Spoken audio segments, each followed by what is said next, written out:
G'day everyone, it's Sam and I'm spored shitless again. Now, I want to talk about amendments that you can use to grow your ferns and platyceriums or gametophytes in your little tubs. Specifically cation exchange capacity and what effect it has on your germination. So we'll go through these tubs here. Hang on, I'll zoom out. So can't quite go back far enough, but there's 5 containers there. We'll start at the first one. This one's got zeolite. I believe zeolite's a volcaniclastic sort of material. That's just added on the top, and the lighting's really shit in here. You can sort of see them, but those are popping up. This was done 2 weeks ago. So that's zeolite.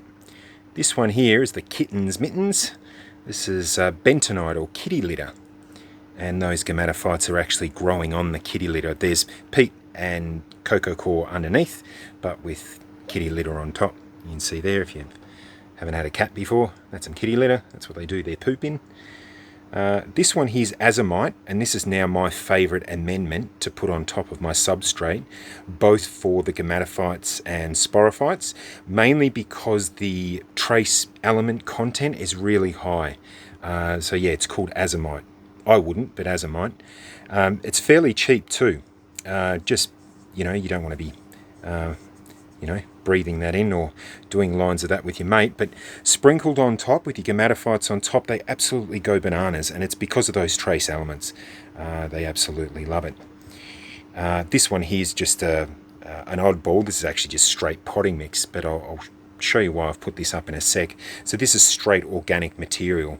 That wasn't sterilized, it wasn't boiled, it was just potting mix straight in, fertilizer on top, gametophytes on top, and Bob's your mother's brother, it started growing.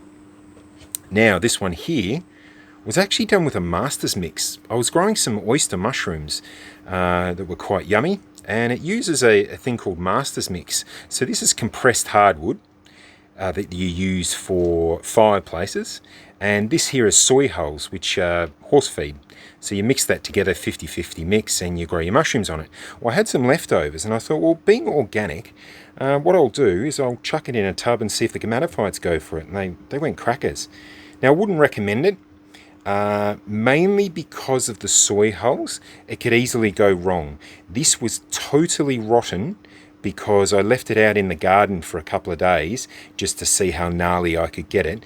Sowed the spores, and when I checked on them in about a week, it was full of insects and little fungus gnats that flew away, and they left a gorgeous little bowling green. But just goes to show these things aren't fussy.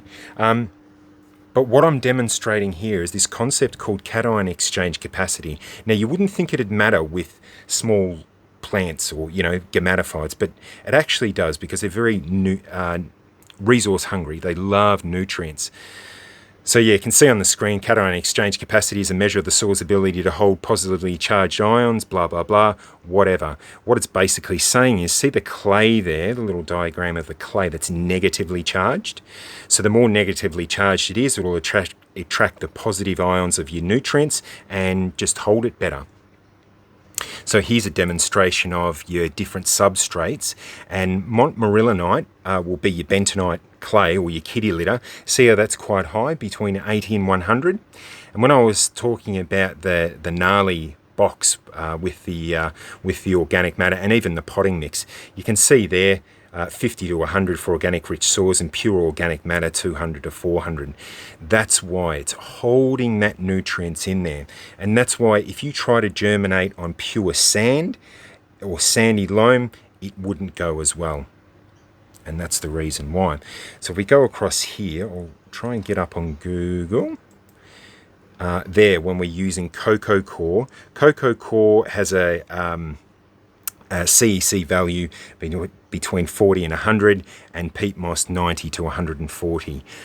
So they both equally work as well. The addition of the peat moss, when it gets to the sporophyte stage, I find it just works better. You can use straight coco coir if you're fertilizing, but it does work better with peat moss.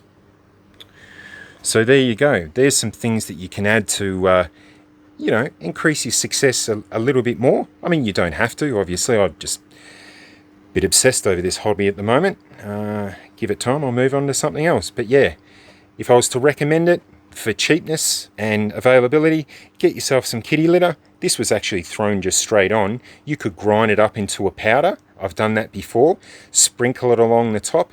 And if when your gametophytes get to a bigger size, if you want to move them to another tub, sprinkle some kitty litter on top, really fine, on top of your peat and coco coir.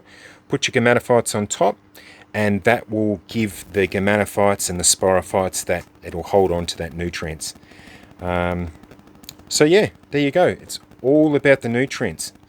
They love it.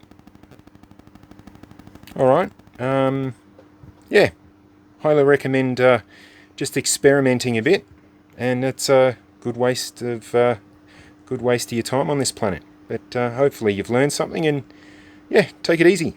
Catcha.